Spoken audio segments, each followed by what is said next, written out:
Opa Mchunguri faction. Some are saying we are being sponsored by CIA to destabilize. Some are saying we've been sent by the Tyson Wabantu movement.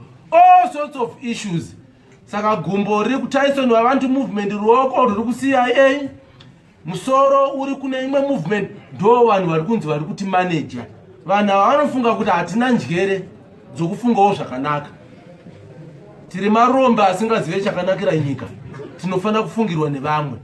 And we say no to that.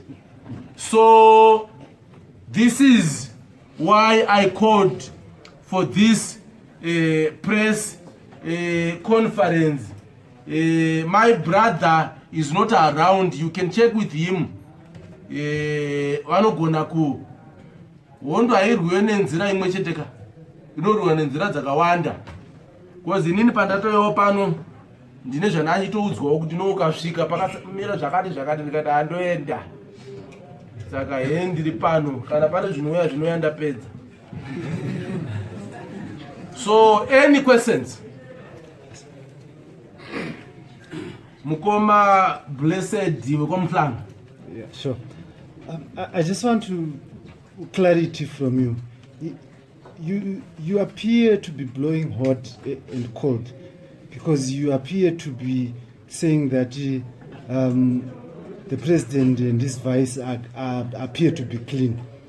But you also saying, Kutisoni, when you named and shamed people in the party like the Secretary of Administration, nothing happened.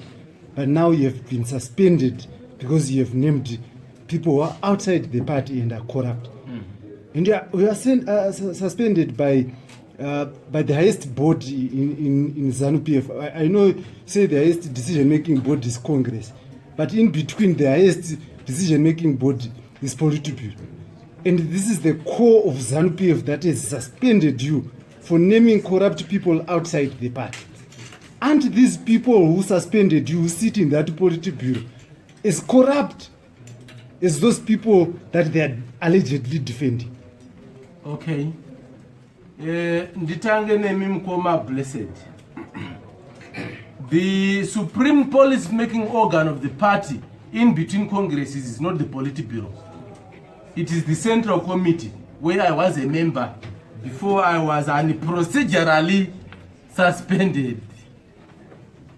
The guys who suspended us were accusing us of doing things procedurally.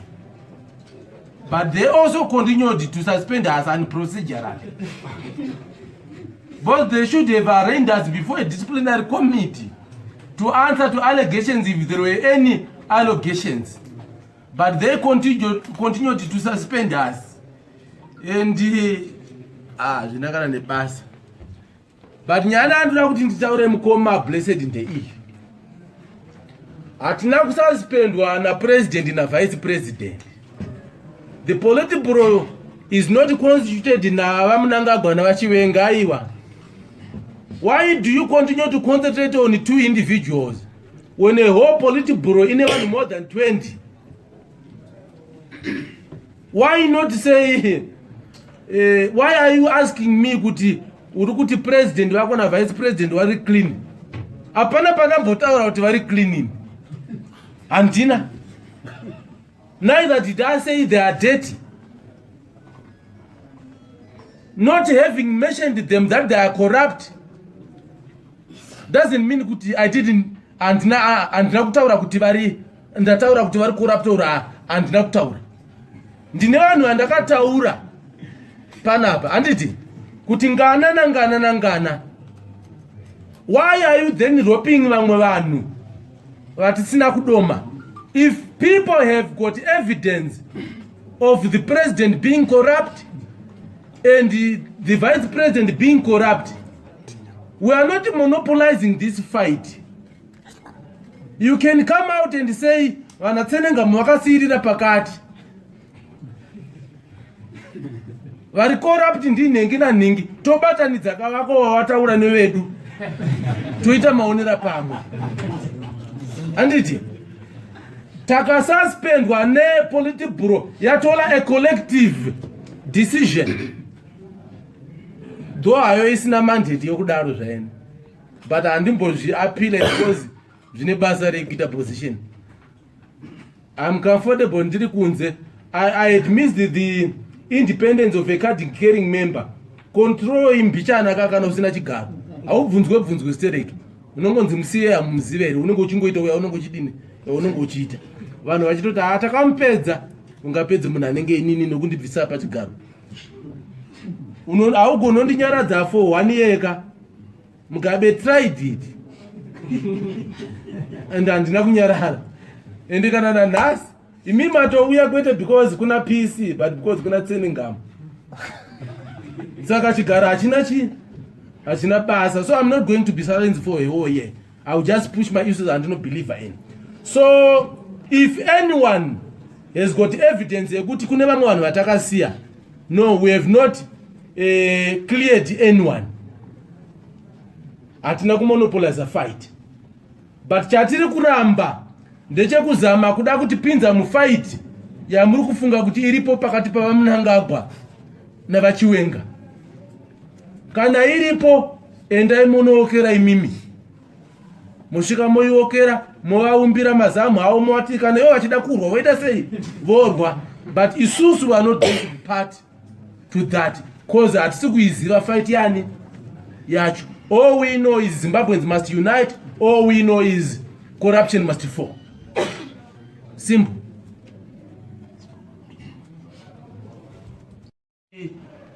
Opa Mchunguri faction, some are saying we are being sponsored by CIA to destabilize. Some are saying we've been sent by the Tyson Wabantu movement. All sorts of issues. Saka gumbo riku Tyson Wabantu movement ruoko riku CIA. Musoro uri kune imwe movement do vanhu vari kunzi vari kuti manager. Vanhu vanofunga kuti hatina njere dzokufungawo zvakanaka. Tiri maromba asingazive chakanakira nyika. Tinofana kufungirwa nevamwe. And we say no to that. So this is why I called for this press conference. My brother is not around. You can check with him. Vanogona ku wondo airwiwe nenzira imwe cheteka. Inorwiwa nenzira dzakawanda. Because inini pandatoyewo pano ndine zvanachitoudzwawo kuti noukasvika pakamira zvakati ndikati andoenda. Saka ndiri pano kana pane zvinouya ndapedza.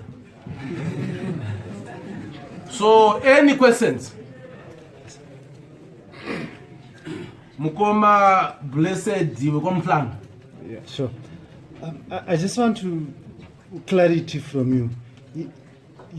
You appear to be blowing hot and cold because you appear to be saying that the president and his vice appear to be clean.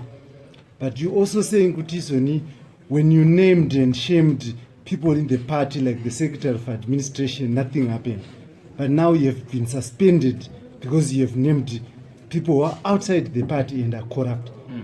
And you are suspended by the highest body in ZANU-PF. I know you say the highest decision-making body is Congress, but in between the highest decision-making body is Politburo. And this is the core of ZANU-PF that has suspended you for naming corrupt people outside the party. And these people who suspended you, who sit in that Politburo, is corrupt as those people that they are allegedly defending. Okay. Nditange nemi Mukoma Blessed. The supreme policy-making organ of the party in between congresses is not the Politburo. It is the Central Committee, where I was a member before I was procedurally suspended. The guys who suspended us were accusing us of doing things procedurally. But they also continued to suspend us procedurally. But they should have arraigned us before a disciplinary committee to answer to allegations if there were any allegations. But they continued to suspend us. And zvinakana nebasa. But nyana andoda kuti nditaure Mukoma Blessed ndeiyi. hatina kususpendwa na president na vice president. The Politburo is not constituted na vamunangagwa na vachivenga aiwa. Why do you continue to concentrate on 2 individuals when a whole Politburo in even more than 20? Why not say, why are you asking me kuti president wako na vice president wari clean? Apana pakambotaura kuti vari cleaning. Andina. Neither did I say they are dirty. Not having mentioned them that they are corrupt doesn't mean kuti I didn't andina kutaura kuti vari ndataura kuti vari corrupt ora andina kutaura. Ndine vanhu vandakataura panapa handiti kuti ngana. Why are you then roping vamwe vanhu vatisina kudoma? If people have got evidence of the president being corrupt and the vice president being corrupt, we are not monopolizing this fight. You can come out and say vanatsenenga mwakasirira pakati vari corrupt ndinhengi nanhingi tobatanidza kavako wavataura nevedu toita maonera pamwe handiti takasuspendwa nePolitburo yatola a collective decision though hayo isina mandate yokudaro zvaene but handimbozviapila because zvine basa rekuita position. I'm comfortable ndiri kunze. I had missed the independence of a card carrying member. Control imbichana kana usina chigaro haubvunzwe stereki unongonzi musiye hamuziveri unenge uchingoita uya unenge uchidini unenge uchiita vanhu vachitoti takampedza ungapedze munhu anenge inini nokundibvisa pachigaro haugoni ondinyaradza for 1 year eka mugabe tried it and handina kunyarara ende kana nanhasi imi matouya kwete because kuna PC but because kuna Tsenengamu saka chigaro hachina basa. So I'm not going to be silenced for a whole year. I'll just push my issues and not believe in. So if anyone has got evidence yekuti kune vamwe vanhu vatakasiya, no, we have not cleared anyone. Hatina kumonopolize a fight. But chatiri kuramba ndechekuzama kuda kutipinza mufight yamuri kufunga kuti iripo pakati pavamunangagwa navachiwenga. Kana iripo endai munookera imimi musvika moiokera movaumbira mazamu avo movati kana ivo vachida kurwa voita sei vorwa, but isusu are not going to be part to that cause hatisi kuiziva fight yani yacho. All we know is Zimbabweans must unite. All we know is corruption must fall. Simple.